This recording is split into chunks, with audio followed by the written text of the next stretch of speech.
السلام علیکم ورحمۃ اللہ وبرکاتہ۔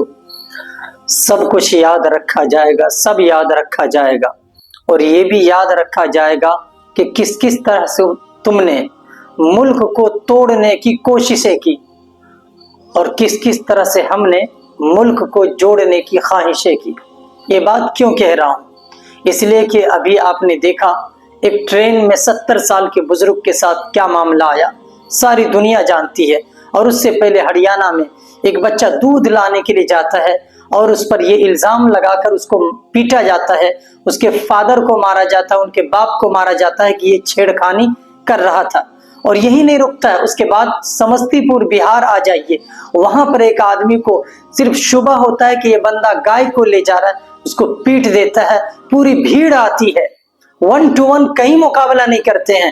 یہ لوگ اپنی طاقت کسی کمزور انسان پر دکھا کر معلوم نہیں کیا کرنا چاہتا ہے۔ اے میرے بھائی، جب کسی کو مارتے ہو تو یہ سوچ لیا کر کہ میرے گھر میں بھی اس عمر کا کوئی بزرگ ہے۔ اگر تمہارے باپ کے ساتھ یہ معاملہ ہو کیسا لگے گا؟ کیا احساس تمہارا مر گیا؟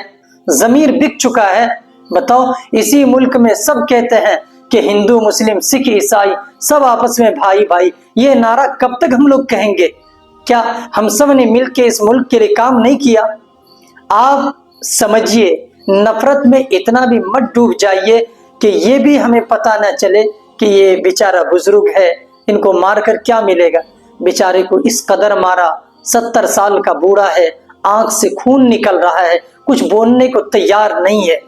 اگر یہی حالت رہی تو یاد رکھو میرے بھائی، آج یہ مہاراشٹر میں ہوا، ہریانہ میں ہو رہا ہے، سمستی پور، پھر دنیا کے ہر جگہ ہوں گے۔